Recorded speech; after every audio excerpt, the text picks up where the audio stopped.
Meron kasi ako napanood. Nawawala nga lang yung isa pa eh. Pero yung isa na-save ko naman. Ano yan, Drake? Meron ako napanood na isang Didilis. Oo, Didilis. Ha? Na nasa Supreme Court. Nako. Gusto yun ng, lap trip? Sige, lap trip muna tayo Walang maingay. So, let's start muna dito. Okay? Ayusin lang natin Saan na ba yan? Yan. Kalma lang kayo dyan. Yan. O, kilala nyo ba to? Kaninong nanay to? Akala ko si Lassie. Nasaan ba yung tubo? Kilala nyo ba si Lassie? Akala ko si Lassie talaga to. Magulat ako, sabi ko, si Lassie sumasama sa rally. Yung baklang yung tropa ni Vice Ganda. Si Lassie. Hindi nyo kilala yon? Kaya nagulat na si Lassie, nagkaroon ng nunal. Oh my God, sabi ko. Grabe, napakagaling nitong komedyante. Naghihirap na ba to? Bakit kailangan yung sumali sa rally? Yan buti na lang. Lassie, ikaw ba talaga yan? Hindi pala. Kakaloka Wait lang Wait lang. Yan. Ready na tayo ba, mga kaiksena? Tuloy tayo. Pakinggan natin mga kaiksena. Ano ba naman yan? Wait lang, madami mga nagme-message. Ano ba to? Ano nga natin to? Paano ba to wait lang, dito na lang. Ba yan, ang gulo. Wait lang Naka-live Mga naghaharutan sa live. Ignore ko nga yan. Bala kayo dyan. Ayan, ingay nyo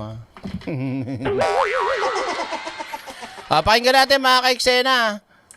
May mag-audition. Nakananto siya, kawawa talaga yung mga ganto na kalala talaga Sobrang kung dati malala. Ngayon talagang doble-doble, triple, quadruple. Ewan sa pagkalala. Game. Pakinggan natin to pasok. Galingan mo ate Audition ka dyan. Go! Patuloy pa kami naghihirap. Patuloy daw sila naghihirap. Asan ang katarungan ninyo? At Ate, kumain ka ba?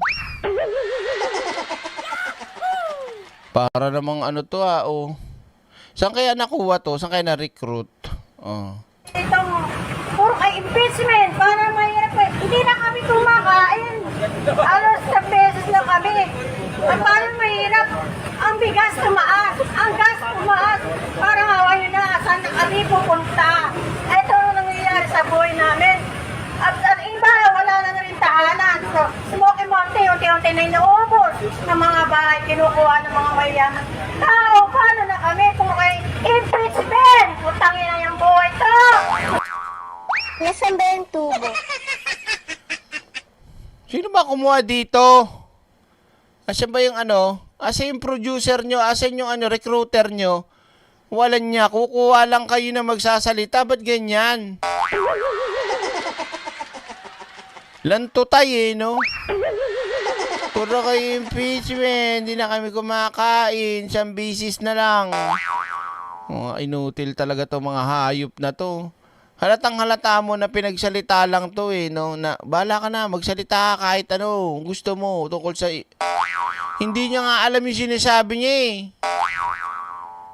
Grabe, nakakaya naman. Sino bang kamag-anak nito? Kapatid, magulang, o nanay? Walang kalatoy-latoy tinan nyo Patuloy pa kami naghihirap. Asan ang katarungan? Patuloy kayo naghihirap, tas nandiyan ka, nagrarally ka.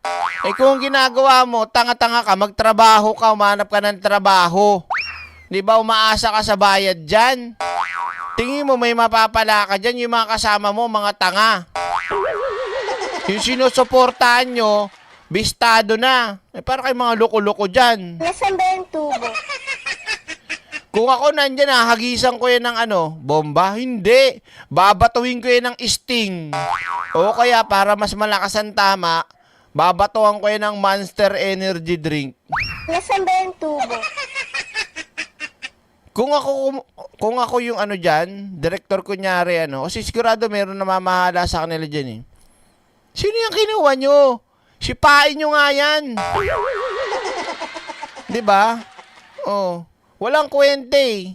Ninyo, at itong puro kay impeachment. Paano mahirap eh? Pero kay investment, paano kami mahirap? Ang layo ano? Hindi na kami kumakain. Hindi na kami kumakain. Alos na beses na kami. Halos isang beses na lang daw sila kumakain. Yang taba mo na yan, yang lusog mo na yan, isang beses ka lang kumakain? Hindi ako naniniwala. Na kayo naniniwala? At mo nga laki rin ng tiyan, oh, may bilbil pa. Oh. Tapos sabihin mo, isang beses ka lang kumakain? Tang inumin mo, sino niloloko mo? 'Di ba? At paano mahirap? Ang bigas tumaas. Ang gas tumaas. Parang hawa nyo na. Saan na kami pupunta? Ay, Pag tinigil ba yung impeachment, ikaw ba'y makakakain ng 3 beses isang araw? Kapag tinigil ba yung impeachment, tataas ba yung gas? Pag tinigil ba yung impeachment, bababa ba ang bigas? Actually, mababa na ang bigas. May 20 pesos ng bigas, matagal na. At hindi napupuknat at tuloy-tuloy sa pangunguna, syempre, ng gobyerno. Mga tanga talaga tong mga hinayupak. Pati yung isa yung si Boy Lighter, naghahamon pa eh. Patulang ko kaya, di ba ate ito, bobo ka nga. Nasaan ba yung tubo? Di ba? Diyos ko, yabang talaga ng hayop na yun. Kay suntukan, lalabanan ko pa yan eh. Manahimik lang. Naghamon pa ng mga abogado, naghamon pa ng estudyante daw, debate. Inanto, gahamon ka pa eh.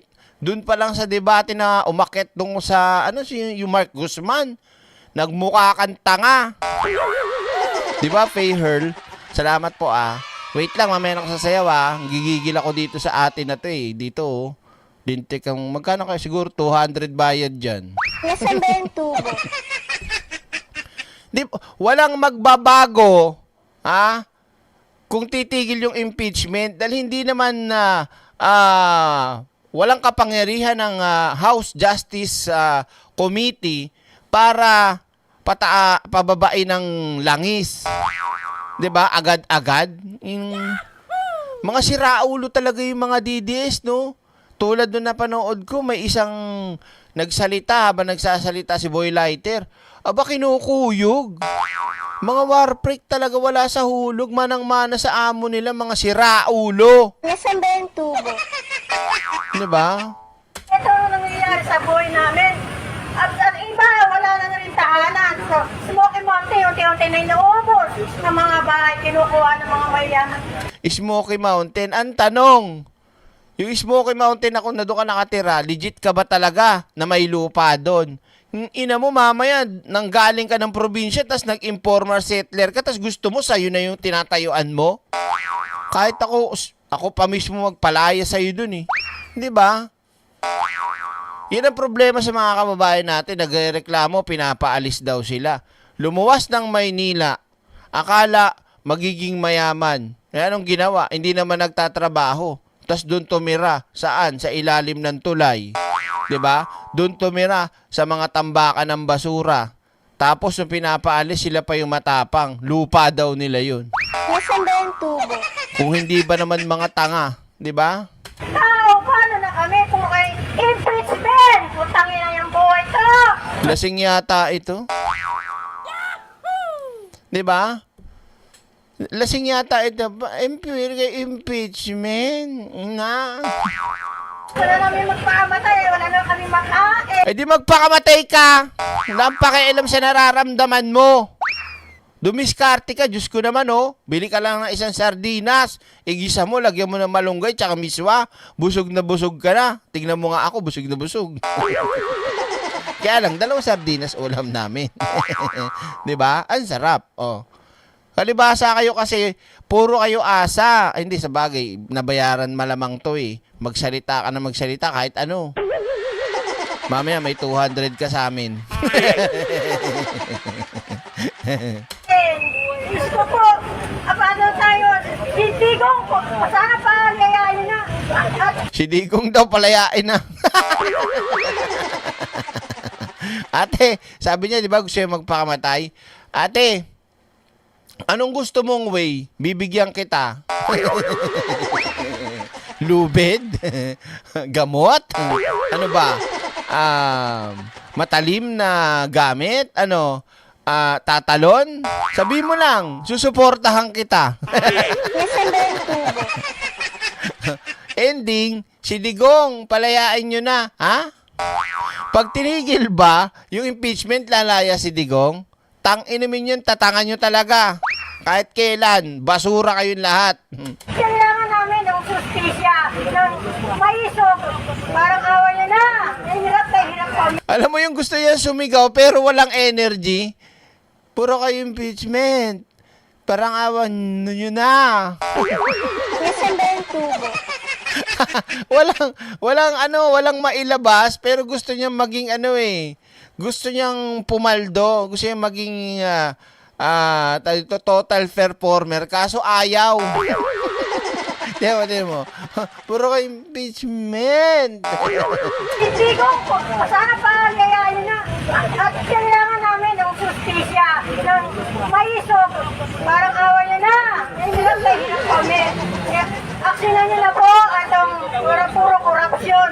Ang pera, tinatago lang, pero walang nakukulong, pero nakuha ng manggat, nakukulong mga mahihirap. Parang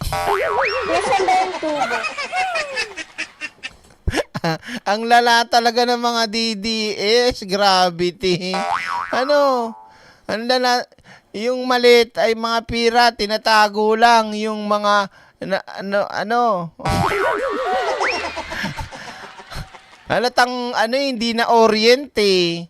Hindi siya na briefing kung ano yung mga dapat niyang sabihin or kahit yung sa personal niyang nalalaman sa politika o nangyayari sa bansa. Halatang hindi nanonood to ng balita eh. 'Di ba? Hindi niya alam paano sabihin yung gusto niyang sabihin.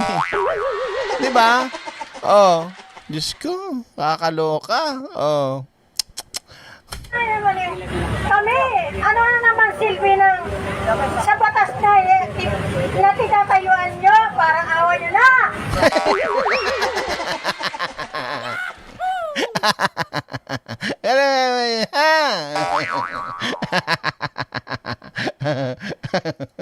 Diyos ko.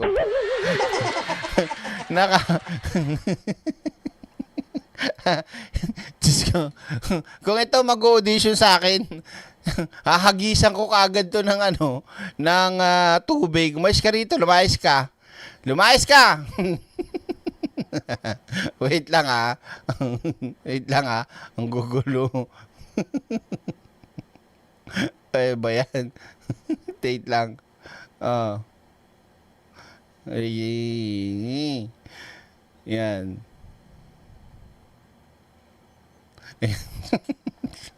Asa na ba yun? Nawala tuloy ako. Wait lang Ignore ko muna yan. Asa na ba to? Kami, ano na naman silbi ng sa batas na tinatayuan nyo, parang awa nyo na. Gusto namin katarungan. Ito, saan kami napupunta para lang kami mapunta namin mga pagkain. Saan na daw sila nagpupunta para magkaroon ng pagkain? Baka saan na kayo sumasamang rally, no? Taragis na to. Lasing pa yata.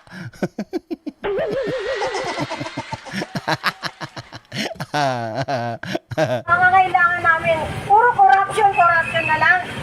Sana matapos na ito ang Justice Filipino. Salamat po, papasunan po. Halatang halata, nagbaw pa. Maraming salamat po.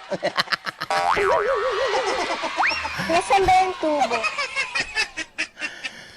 Hayop na yan. Tinan mo nga yung sinasabi niya naghihirap siya, oh. Oh, ganda ng sapatos. naka-ripped jeans, oh. Bago. 'Di ba? Maayos na damit naman. May bag pa, oh. Yan ba yung masasabi mong ano? Isang bisis lang kumakain at gusto nang mamatay? Nasaan ba yung tubo? Taray sa buhay to. 'Di ba? Ay, nako. O, eto na, mga ka-eksena. Puntahan na natin yung topic natin kasi may isa pang live tayo eh. Type action, nilagay na. Ay, nako.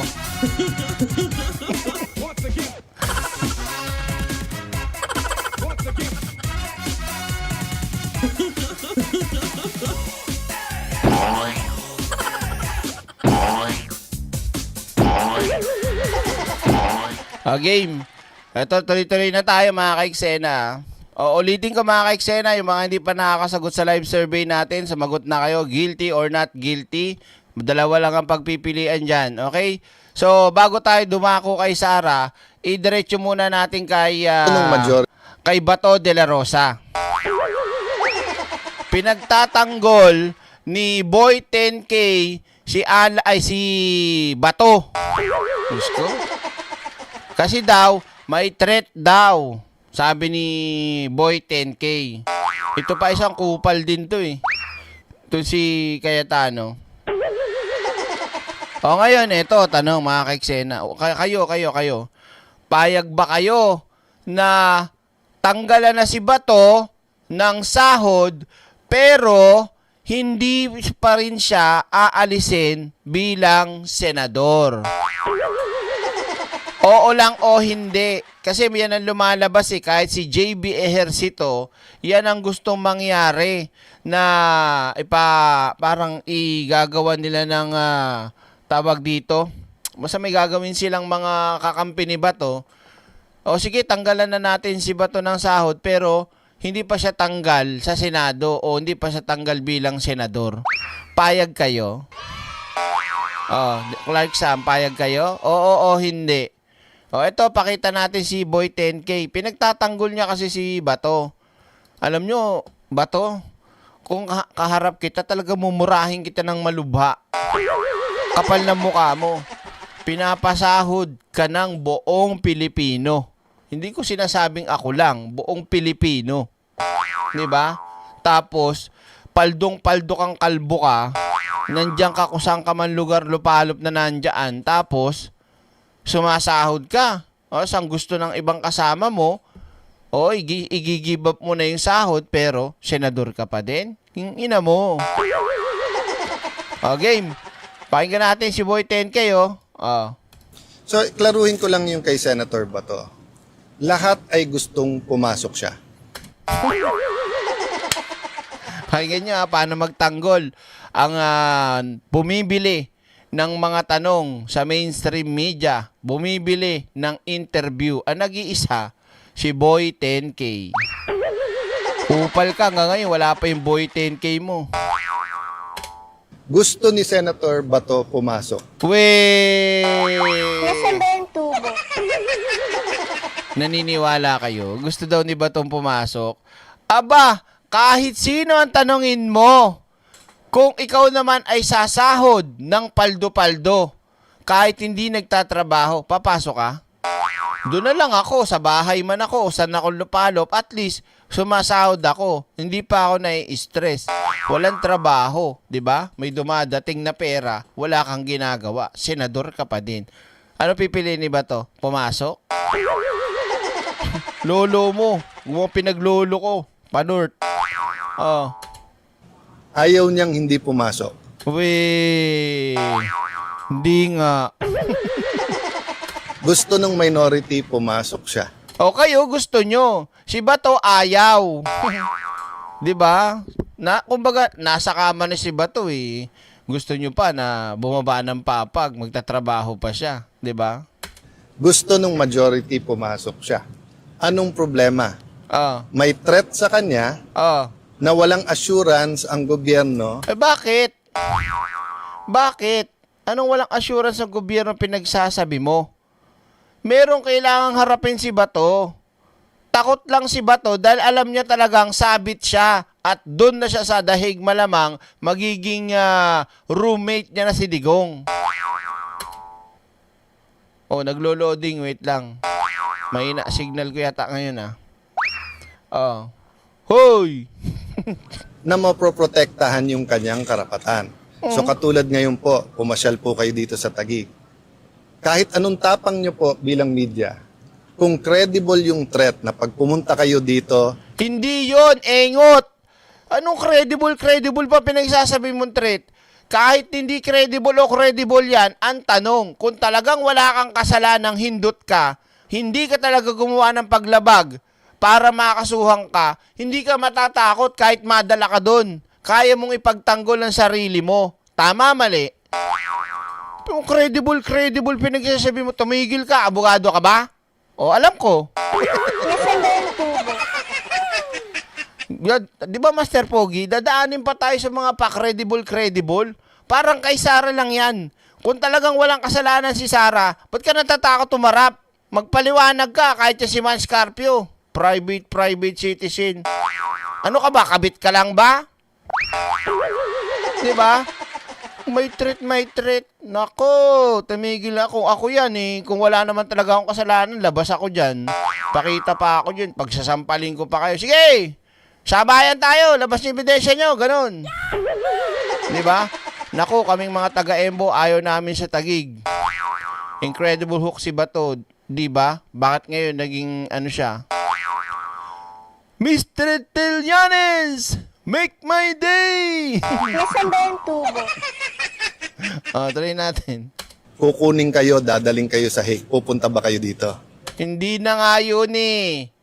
'Di ba? Hindi yun ang ano rito. Ang tanong, guilty ba si Bato para sa'yo? 'Di ba? Tandaan nun ninyo mga kaiksena, may mga nakakalabas, nakakalaya pagdating sa investigasyon ng ICC. Lalo na kung ikaw naman ay hindi guilty. Eh sabi nga mismo ni Bato eh, 'di ba? Ang pag-alis daw o ang pagtago, pagtakas ay sign of guilt. Oh, naano si Bato? Nasaan ba yung tubo? Nawawala si Bato. Sumasahod pa ang demonyo. Napaka-ano talaga nito eh. Kung gusto nyo man pumunta, yung editor nyo mismo magsasabi, wag kayong pumunta kasi pwede naman kayo mag-interview sa ibang... Sorry ho Christian siya, di ba? Nakakaano eh. Hindi isa kino-compare ko yung relihiyon eh. Pero, di ba para kampihan mo tulad niyan. Si Sara, kinakampihan nila eh. Hindi ba nila naiisip bilang isang Katoliko, Kristiyano, at kung ano mang relihiyon pa, basic lang. Kung wala kang kasalanan, bakit ka matatakot? Kung wala naman talagang ebidensya laban sa iyo at ikaw ay tiwala na wala ka naman talagang ginawa, bakit ka magtatago? 'Di ba? Hindi daw dadalhin nga eh. O ano kung daling ka ron? 'Di ba? At least nakarapunta ka ng dahig. Oh. Ang lugar. So it is not by desire of Senator Bato na wag siyang pumasok. Tang inumin mo, kaya tano. Tanggol pa more. So that's the difference. So kung may hindi pumupunta for another reason, inuna negosyo, tinatamad. Pero pagka may rason, di ba, may sakit, o kaya on official business, in this case, may threat eh. So, nagkaroon ng isang paglilinaw ang DOJ noon, but with all due respect, lalong lumabo. Kasi ang sinabi ng DOJ noon, ay may karapatan siya tumakbo sa korte at susundin yung korte. Pero in a nutshell, pinaraphrase ko lang. Pero ang sinabi din nila, may option din ang gobyerno na pag may warrant of arrest, arrestuhin na lang siya, tapos ipadala na siya doon. And then nag-announce yung ICC na meron silang tinatawag na secret warrant. Hindi po yun yung ating konstitusyon. Sa ating konstitusyon, huwes lang, judge lang, ang pwede mag-issue ng warrant of arrest. Kaya kung may warrant of arrest galing sa abroad, dadaan pa dapat sa ating judge yun. Yun ang stand namin. Walang makapag-assure kay Senator Bato eh. So I talked to someone very close to him. Ang sabi, simple lang sir, ma-assure lang kami ng Philippine government na may day in court siya dito. Kahit arrestuin siya dito sa Pilipinas. Saan ba may kaso? Saan ba may kaso si Bato? Di ba sa ICC? O saan magiging pagdinig niyan? Dito? Doon yun. Diyos ko naman, alam nyo, ayan na nakakalungkot sa mga kupal na mga DDS supporters eh. Sa totoo lang eh. Yung ginagamit nila yung kabubuhan ng mga DDS para lilangin yung mga kababayan natin. Nililito at ginagalit ng mga maling tawag dito, ano bang sa Tagalog nun? Maling informasyon, maling paliwanag o baluktot na mga palusot. Pero yung sasabihin, pwede siyang kunin tapos ipadala na lang sa ibang bansa, ay maninindigan siya. So the Diba? threat is the arrest, Senator. Yes, I mean, that's from the start naman, di ba? Kasi nilabas nila na may warrant tapos may ganon, di ba? Oh. So I'm not judging what's right or wrong. I'm just giving you human nature. Hindi, mali yung sinasabi mo, giving the... paano naman nga yung mga nabiktima ng war on drugs ni Digong? Paano mo ngayon sila bibigyan ng pagiging neutral mong hayop ka? 'Di ba? Nakakaiba to kay bias ka eh. 'Di ba dapat bilang senador ka rin no? Papaano yung mga nabiktima? Sarap niyong pagmumurahin eh. 'Di ba? Wala naman kayo ibang tinitignan talaga eh kung hindi yung amo yung karton. Si Sara, mga Duterte, mga peste. No? 'Di ba? Human nature. Kahit ang Secret Service, pag tingin nila may threat sa presidente, sa vice president, hindi nila papupuntahin doon. 'Di ba? Bakit? Presidente ba si Bato? Nasaan ba yung tubo? Yung inang buhay to, ang labo nito. Ginamit mo pa yung presidente, ha? Iba yung threat na sinasabi mo. Pagdating sa Pangulo na threat, anong klaseng threat? Kagaya nung kay Sara? Huwag ka mag-alala, ma'am. May kinausap na ako na sabi ko, patay mo si Bongbong Marcos, Lisa Marcos, si Martin Romualdez. Huwag kang titigil hanggang mo sila napatay. And he said yes. No joke, no joke. Nasaan ba yung tubo? Yung kay Bato, kaso. Yung threat naman kay Pangulo, buhay. Malayo yun. Inanto, tang naman, oh. So hindi po voluntary ang pag-a-absent ni Senator Bato. Gustong-gusto niya po. Hindi talaga. Wow. Sinadya niya talaga na hindi pumasok. Huwag mo nang ipalusot. Ba't hindi pa ba kinakasuhan si Bato sa sa tawag di ombudsman o sa ethics committee? Hindi naman pumapasok eh. Pinapasahod pa. Mahiya naman kayo mga Duterte, lalo na to si Bato, hayop ka. Hindi ka nahiya sa mga manggagawang Pilipino na ang oras ng pagtatrabaho nila ang sinasahod per hour, hindi per day. Ikaw, ina mo, laki-laki na sinasahod mo. Kasi hindi ka nagtatrabaho, no? Kakagigil talaga eh. Po pumasok sa session. Let me clarify one more thing. Sabi nung iba hindi siya nagtatrabaho, magkaiba po yun ha. Kasi sa loob man o sa labas ng Senado, napaka-importante ng plenary, napaka-importante po mag-participate, napaka-importante po ng committee hearings. O paano nagtatrabaho si Bato? Sige nga, paano nangyayari? 'Di ba? Kung magkakaroon ng impeachment, napaka-importante din na umattend doon. But that's not the totality of the work of the senator. The research, the consultation, going around the country, that's all part of the work. So katulad ngayon, 'di ba? Break, 'di ba? But after this, tatakbo ko, group of businessmen naman, consultation naman about yung contingencies dito sa energy crisis. That's part of my work. 'Di ba? So kung may hearing kanina, I could have attended that or this. Kung may hearing mamaya, I can attend my consultation or that, but that doesn't mean we're not working.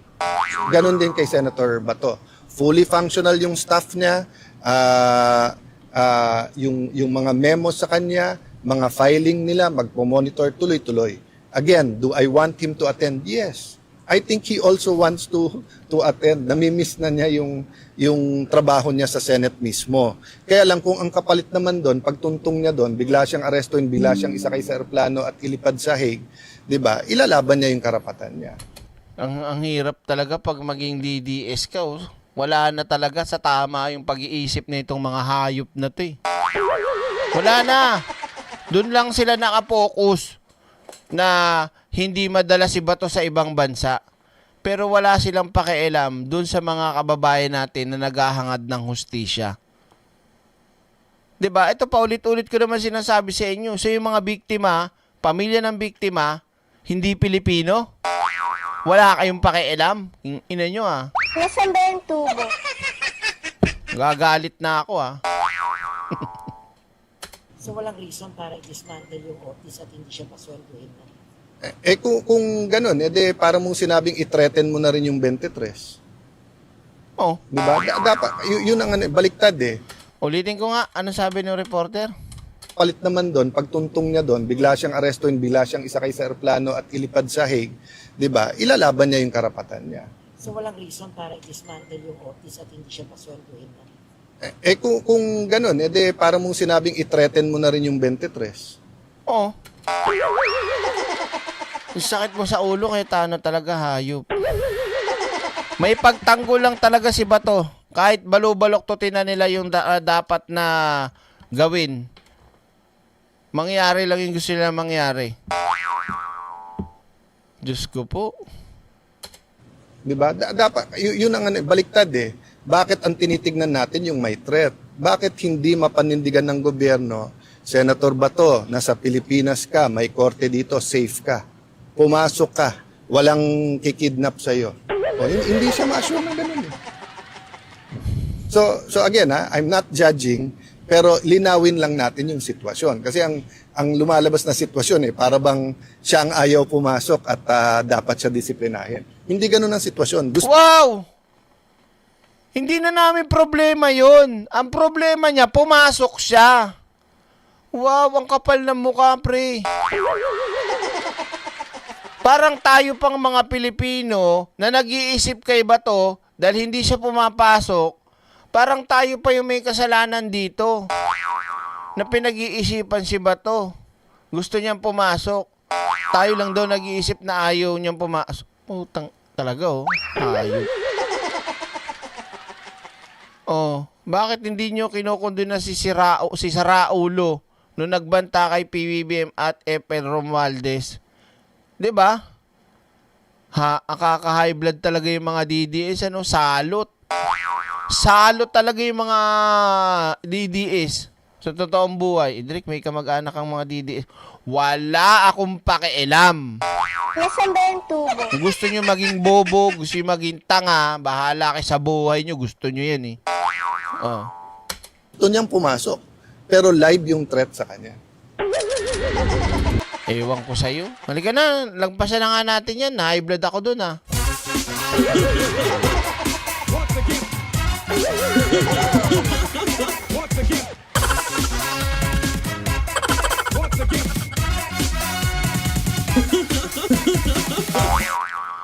Eto na mga kaiksena. Heto na nga. Heto na. So mga kaiksena, ulitin ko sa akin kayo manood bukas Magla-live tayo para maganda laban. So pag nagla-live na, sa akin kayo manood. Ang hindi manood sa akin, kukulamin ko bukas. So, mga kaiksena, bukas na ang pangatlo at ang magiging sentro ng magiging clarification ay patungkol sa napakalinaw sa pag-assassinate, tangkang pagpatay kay Pangulong Bongbong Marcos, First Lady Risa Marcos at dating Speaker Martin Romualdez. Okay? Ngayon, kung ano man po at matapos ang pagdinig na yan o kanilang maging resulta niyan, isasabay na rin ang botohan para umakyat sa Senado. 'Di ba? At yan ang magandang bagay na mangyari. Kaya tinatanong natin kung guilty or not guilty. 'Di ba? Ano daw? Ang hindi manood sa'yo, direct bading. Wag naman, maraming bading dito. Tuloy natin. Ano to? Manonood ako sa'yo kasi direct hindi boring pagko-cover mo ng live. Ganun ba? Ito na. Pakinggan natin mga kaiksena. Ba't nandiyan ka na kagad, Becky? Ito na. Sa live pala to. Game. Sabay sa huling hearing bukas, posibleng mangyari ang botohan ng House Committee on Justice kung may probable cause ang impeachment complaint laban kay Vice President Sara Duterte.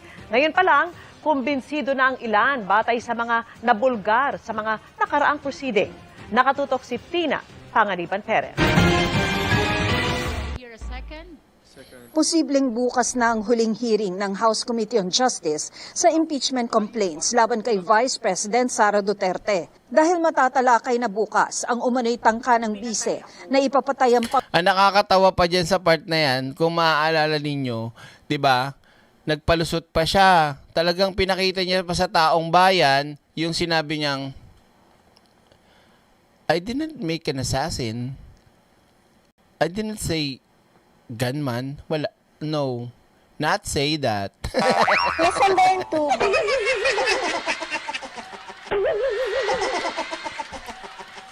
Alam nyo, wala naman si BP Sara na sinabing ipapapatay si Bongbong Marcos kasi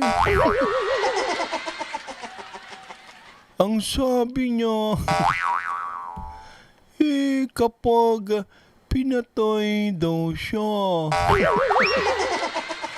Sabi ko naman, kung sakali na ma-impeach si Sara, talagang kailangan natin gumawa ng hakbang. Nasaan ba yung tubo? Naging bakla na si Tequila. Tuloy natin mga kaiksena. Joke lang.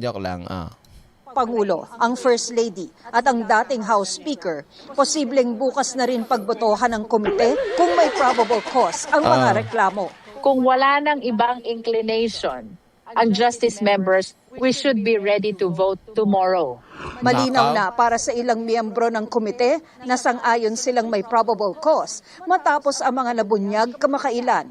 Mukhang may maleta rin ang Vice Presidente. Nasaan ba yung tubo? Bukod sa maleta, may duffel bag.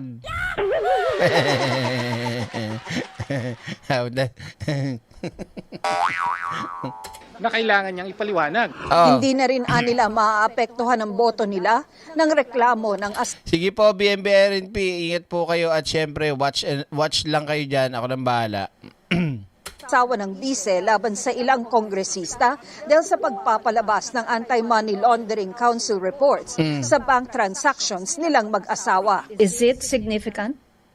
It is not, because we maintain the position na constitutional ang lahat, including the issuance of subpoena of the AMLAC report. Bago bumoto sa probable cause bukas, pagbobotohan muna ng mga taga-House Committee on Justice kung bubuksan o hindi ang selyadong kahong isinumite ng Bureau of Internal Revenue na naglalaman ng income tax returns ng bise at ng kanyang asawa. Panawagan sa bise ng ilang civil society groups at ng obispo ng Iglesia Filipina Independiente o Kita mo, Toto, mga ka-eksena, pakinggan nyo, ha. Oy, Sara, makinig ka, ha. Biruin mo, mga simbahan na nagsasabi na umattend ka, wala kang pakialam, punyeta ka, demonyo ka talaga eh. Sagana ka lang sa pakitan tae. Diba? Sabagay, dutae nga eh. Panay ano yan eh, diba? Panay arubing sa mga simbahang kuno, tapos bibidyoan, pipicturean, naka-side view, na nakaganon, nagdadasal. Ina mo! Akala mo talaga, banal-banalan, demonyo ka nga eh. Di ba sabi mo, ikaw prinsesa sa impyerno? Naunsa ka, Manday? Nasaan ba yung tubo? Di ba? Ang kapal ng baluti sa katawan yan eh, pag pumupunta ng mga simbahan. No, may pa... Ay, yung ano yung abang tawag ng bisita eneme-eme sa mga simbahan si Sara.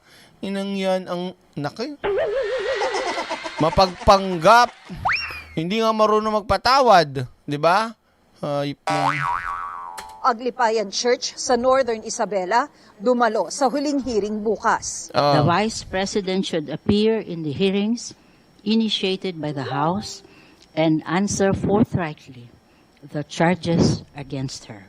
Sa amin po sa simbahan, ay hindi po matatawaran ng amin pong pananabik na malaman mismo sa bibig ng ating pangalawang Pangulo ang katotohanan hinggil sa mga samot-saring katanungan sa kanya.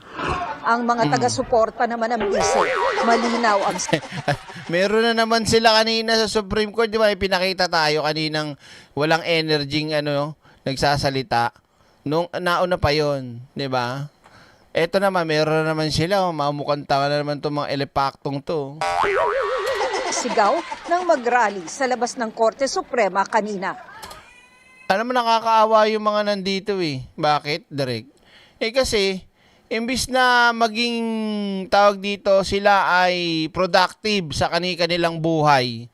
Dito na mga nagmumukhang tanga, hindi nila alam yung pinaglalaban nila eh. Kahit, nako. Kung walang sakitan, tas napadaan ako dyan, sabihin ko talaga yun eh, tatanga nyo! Diba? Simple lang yan eh. Lahat kayong nandyan kayo nandyan, makinig kayo. Naniniwala ba kayo wala kasalanan si Sara Duterte? Pag sumagot sila, oo, okay naman pala eh. O di pa atinin nyo, mga tanga. O ngayon, kapag ba ang isang tao ay hindi makaharap at hindi kaya pagtanggol ang sarili, guilty o hindi? Guilty. O yun naman pala eh. Nasaan ba yung tubo? O hindi nyo pa rin magets? Ginagawa kayong tanga ni Sara, ginagawa kayong bobo ng amo ninyo, kayong mga gago, nandiyan kayo, nag-iipapainit kayo dyan sa magkanong halaga. Magkano yung food packs nyo dyan? Yun lang ba inaantay nyo? Punta kayo doon sa kusina ng presidente. Ano nga yun? Dito? Yung walang gutom kitchen. Oh. Kung yan lang pala kailangan nyo, yung mga nakastyro na pagkain, doon may gulay pa. Tsaka bottle water, yan lang ba kailangan nyo? Nasaan ba yung tubo? Di ba ang bobobo? Sumusuporta ka doon sa isang politiko, nakitang-kita mo na yung katarantaduhan sa buhay. Kitang-kita mo na yung panloloko sa buong Pilipinas, sa buong Pilipino. Tapos, maisog pa rin. Tatanga nyo. Simple lang eh. 'Di ba? Ako kahit kay Pangulong Bongbong Marcos yan eh. 'Di ba? May ebidensya. O okay. O kung walang ebidensya, o wala tayong magagawa. Kung iniimbestigahan, sumasagot, nandiyan, okay. Kung hindi umaaten, o wala na. Ganun lang eh. Hindi nyo pa rin maintindihan sa sarili nyo, nagbumuka talaga kayong mga kawawa dyan eh. Kinakawawa kayo nung iniidolo nyo. Kinakawawa kayo at pinagmumuka lalo kayong mga tanga, mga bobo, at talagang mangmang sa ginagawa nyo. No to VP Sara impeachment. Tina Panganiban Perez, nakatutok, 24 oras. But wait, there's more. Hiniling ng Kamara sa Korte Suprema na ibasura ang dalawang pinagsamang petisyon para ipatigil ang impeachment proceedings laban kay Vice President Sara. Kita nyo? 'Di ba? Yan ng mga Duterte. Wala daw kasalanan pero panay ang pati RO. Bloodbath pero pati RO. Sa Senado na lang daw haharapin. 'Di ba mga bobo? Dito na lang sana, tapos na, hindi na kayo pupunta ng Senado. Mga inutil. Sara Duterte. Sa inihaing comment opposition ng Kamara sa pamamagitan ng Office of the Solicitor General, iginiit nilang procedurally defective at walang sapat na basehan ang mga petisyon. Kaya dapat nilang ibasura rin ang hiling na temporary restraining order sa impeachment. Sabi ng opisina ng Solgen, walang jurisdiction dito ang Korte Suprema dahil ang Senado bilang impeachment court ang may jurisdiksyon sa pagtukoy kung sapat at may basehan ang impeachment complaints. 'Di ba? So, iyak yung mga nagsampa ng TRO para pigilan ng pagdinig na impeachment ni Sara dyan sa Committee on Justice. Dagdag nito, walang nilabag na due process ang House Justice Committee sa impeachment proceedings laban sa bise. Iginit din ng Solgen na hindi nagsasagawa ng fishing expedition at hindi nilabag ang 1-year bar rule. So, malinis mga kaiksena. Ngayon, eto na. Tingnan natin ang sagot ng taong bayan. So, ilan ang percent? Oy, 1% pa rin. Okay, doon sa mga hindi pa nakakasagot dito so, bukas aabangan natin kung ano magiging kalagayan ni Sara bukas. Kung tutuloy na ng Senado o hindi. Halika, puntahan naman natin yung mayabang na bida-bidang kongresista na akala mo naman may tira. Wala naman. Sino yan? Sino pa? Di si Toby Chanko. Type action. Next tayo. Dali. Pasok.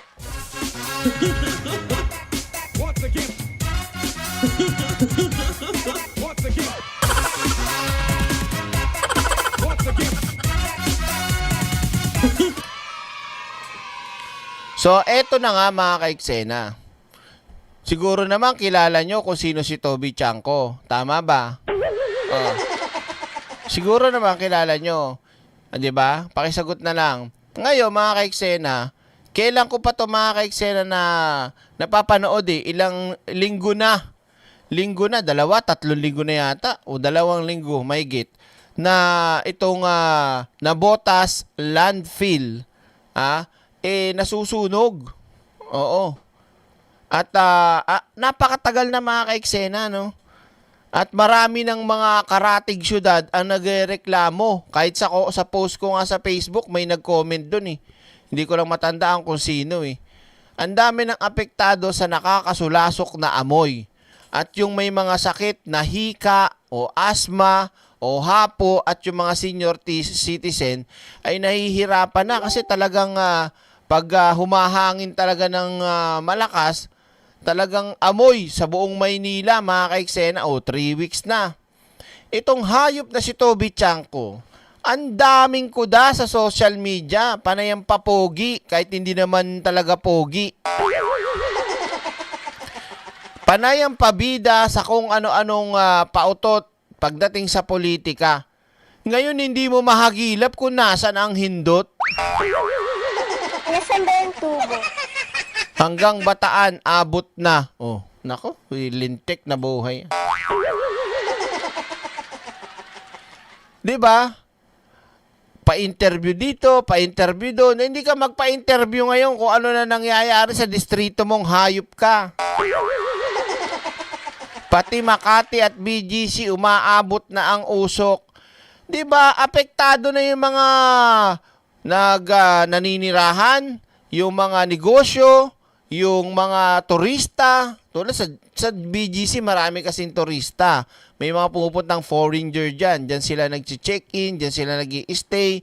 Kapag pupunta halimbawa ng mga magandang lugar sa Pilipinas, yung iba, dyan. May iba nga, may kondo pa dyan na tinutuluyan. Diba? Ngayon, asang ka na? Diba? Toby Chanko is a big environmental disaster. Where is DNR? Merong ginagawa ang DNR. Ang problema nga, itong si Chankong bida-bidang hayop na to, hindi mo mahagilap. Pag in-interview ng SM na, sumusulpot. Pag in-interview ng bilyonaryo, sumusulpot. Panayang sa mga mainstream media, pero dito wala. Sige, pakinggan nyo to Kalidad ng Nagsisimula ng bumuti ang kalidad ng hangin sa ilang lungsod sa Metro Manila kahit na patuloy ang pag-usok ng nasusunog na Navotas landfill. Pero paalala ng mga otoridad, huwag pakampante lalo't may mga pollutant pa rin sa hangin. Nasa frontline ng balitang yan, si Mon Gualvez. Pero yung tagal na yan, 3 weeks. Sa drone video na ito ng News 5, patuloy ang paglabas ng usok sa nasusunog pa ring Navotas Sanitary Landfill. Kita rin kung gaano kalawak ang bahagi ng landfill na naabuo sa loob ng halos 3 linggo. Kaya ang diskarte ng mga otoridad, gumagamit na ng mga bulldozer at backhoe para tabunan ng lupa ang mga umuusok pang bahagi. Kahapon, tingnan nyo, yung Japan nandito na. Nagtumulong na mga kaiksena ang Japanese government. Bisong ilang LGU sa Metro Manila na unhealthy o hindi ligtas ang kalidad ng hangin, dulot pa rin ng sunog sa Navotas landfill. Pero kanina, sabi ng Environmental Management Bureau ng DENR, bumalik na sa good to moderate ang air quality sa malaking bahagi ng Metro Manila. Paliwanag ng ahensya, nakadagdag din sa pagbaba ng kalidad ng hangin ang matinding init ng panahon. Hindi raw kasi agad makawala ang mga pollutant dulot ng kawalan ng hangin o ulan. Kung natatrap po yung lamig, yun po yung tinatawag nating thermal inversion. So yung mga pollutants natin, hindi po siya nag-disperse pataas po. Kaya naiipon po siya sa ground level. Paglilinaw naman ng ahensya, hindi lang dapat isisi sa Navotas Sanitary Landfill ang pagbaba ng kalidad ng hangin. May time po na dun sa area na to, sobrang traffic or may mga activity po sila. Hindi. Huwag niyo nang ituro sa iba pa. Huwag na kayo magmalinis pa. Kung hindi yan nasunog at hindi na umabot sa ganyan yan, wala kayong problema sa hangin-hangin na yan kung safe o hindi, 'di ba? Oh. Kasi kulang talaga kasi kayo sa diyan sa Navotas pagdating diyan sa landfill nyo, 'di ba? Paano nasunog yan? Sino nagsunog diyan? Oh. Bawal talaga magsunog dapat diyan eh. Sino babantay diyan? Paano ba ang patakaran at ang pamamahala diyan? Galit ka, Derek? Hindi, nagpapaliwanag lang.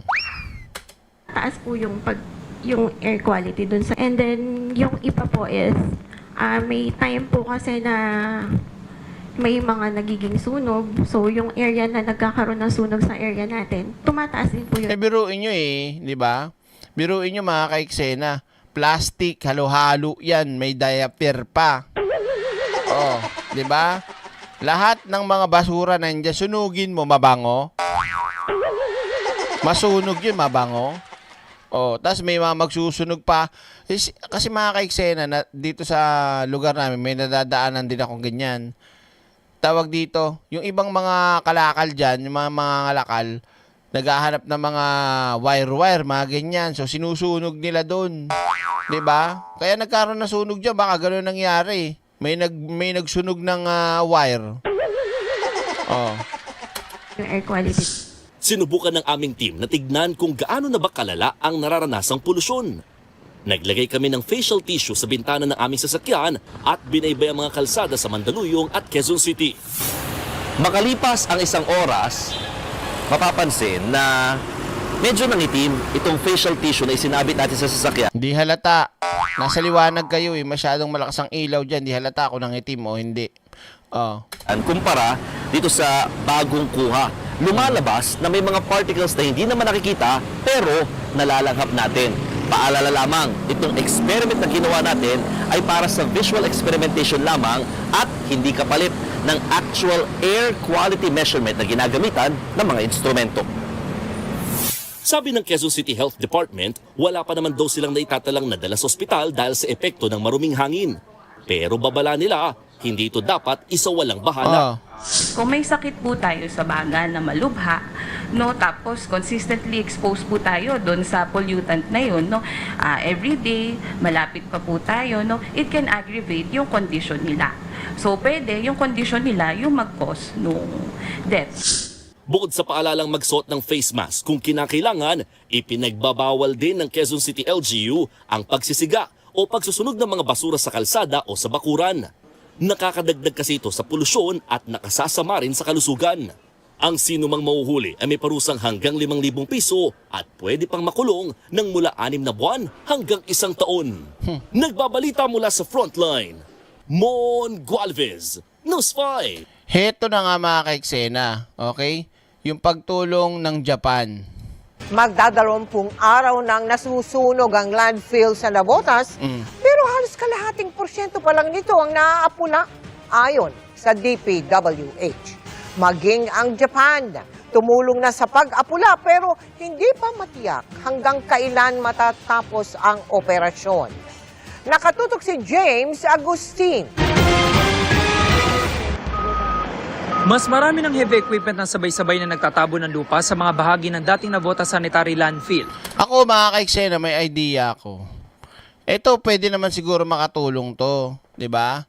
Pwede naman tayong humakot ng tubig. Paano, Derek? By air. Hindi ko sinasabing nagmamagaling ako. Makakatulong din yun, di ba? Kasi wala pang ulan. So, salok tayo ng tubig mula sa dagat o sa Laguna Lake through helicopter.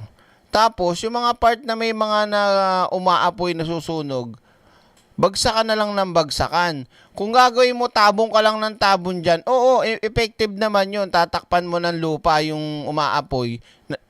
Effective siya na nakakapatay din. Pero, basura yun eh. Landfill ng basura. So, may mga part dyan, hindi yan solid na walang lalabasan ng hangin para hindi mamatay yung apoy o mamatay man yung apoy. Di ba? At least, yung idea na naiisip ko, mas bukod sa mabagsakan ng tubig, saan nyo patabunan, di mas okay. Hindi ka mag-iisip na baka bukas may umapoy na naman. Diba? Ganun dapat. Yan mga tay. Sa base yung congressman nyo dyan, pagdating sa mga proyekto, bilis-bilis. Kaya pagka may mga ganyan, di makita. Nasaan ba yung tubo? Na nasusunog pa rin. 18 araw nang inaapula ang sunog na nakaapekto sa 70% ng 44-hectare landfill. Tumulong na rin ang Japan International Cooperation Agency o JICA. Nagbigay sila ng technical support at nagpadala ng disaster response team sa bansa. Kaninang umaga muling ininspeksyon ni DPWH Secretary Vince Dizon ang dating landfill, kasama sina DNR Acting Secretary Mitch Cuna, Japanese Ambassador to the Philippines Endo Kazuya. Oy, meron din dyan sa Japan. Forest fire. Naku, ingat kayo dyan. At nabotas LGU. Sabi ni Dizon, halos 50% na ang napula. Pero hindi pa masabi kung kailan matatapos ang operasyon. Napakalaking progress niyan. Meron ako nakita, mga ka-eksena. Meron tayong di ba? Na-vlog ko yata yun, nagpa-practice yung yung ating BFP yata yun. Dahil meron tayong nabili na helicopter na nagli-lift ng mabigat na ng tubig, yung through air na mag-aano ng apoy. Yun ang sinasabi ko. Ba't hindi daw pwede ang ganun?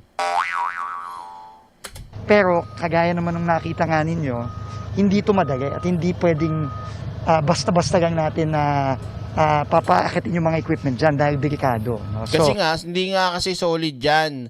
Yung lupa dyan, puro basura nga eh. Kaya pagka yung, malay mo, lumubog pa yung heavy equipment, di ba? Nagpapasalamat ulit tayo sa gobyerno ng Japan kasi nabibigyan nila tayo ng technical assistance kasi wala talaga tayong experience dito. Malaking tulong ang access road, kaya napabilis ang pagdadagdag ng mga heavy equipment na ginagamit sa operasyon. Hamon lang kuminsan ang direksyon ng hangin at lagay ng panahon. Isa lamang po ito doon sa 3 areas na sentro ngayon ng operasyon ng mga otoridad. For sure, ang baho dyan. Dito sa Navotas Landfill. Biyernes lamang po ito napasok ng mga heavy equipment at ngayong umaga ay makapal pa rin yung usok na nanggagaling dito sa landfill at nakakasulasok ang amoy. Ito pong lugar po na to, base doon sa heat map po natin, ito po yung pinakamainit. So dahil na-suppress na po natin to, kaya mababaw. Dali, kaya naman pala yung isang tiyangko eh. Hindi yan ang gusto kong bukod na makita. Gusto kong makita yung pabida. 'Di ba? May point is nagagawa pa rin ng Japan tumulong. Oo nga po. Bawasan po yung usok. Nagpahayag naman ng pasasalamat si Japanese Ambassador Kazuya sa kanilang disaster response team na handa raw tumulong sa mga ganitong sitwasyon. When the partner is in a difficult situation, I think it is necessary for another partner to be supporting each other. Yan, ganyan dapat. Inang yan eh. 'Di ba? Yung Chinese, hindi ganyan ang utak nila eh. Ang Chinese, ang utak nila, lamangan tayo eh. 'Di ba? Buti pa yung Japan eh. Ganyan ang pananaw eh. And that is the spirit that we work together between the Philippines and Japan. Ang DNR pinag-iingat pa rin ng mga residente sa Ubando, Bulacan at Valenzuela dahil sa naitalang kalidad ng hangin. Ang advice po namin sa mga sensitive groups katulad ng mga may edad po at saka mga bata, either stay inside, indoors muna tayo o kung hindi, tuloy-tuloy po ang pagsuot ng mask. James Agustina, Katuto, 24 Oras. Kita nyo? Grabe, no? Nakakaloka. So, Tawag dito, ano pa ba? Bago tayo magtapos, kasi may live pa tayong isa pa eh. Tatanungin ko muna kayo ha. May tatanungin muna ako sa inyo. Tawag dito. Sino yung gustong, baka kasi ayaw nyo kasi nung susunod na live eh. Kaya tatanungin ko kayo. Gusto nyo ba nung susunod na live? Yung debate ni Atty. Jess Palsis ng isa pang abogado. O kung gusto nyo lang, para alam ko. Kasi ready na yung live na yun. O, ngayon, tignan muna natin to. As of now, ang mga sumagot sa ating live survey, guilty or not guilty ba si Sara Duterte? Ayon sa mga naging pagdinig ng House Committee on Justice. At ang sumagot ng 1%, not guilty. Bakit? Isa siyang bulag at bobo. At ang sumagot ng 99%, ayon sa kanilang pakaramdam at pakiwari at opinion, ay yes, guilty si Inday Buaya. Yan. So, okay ba sa inyo?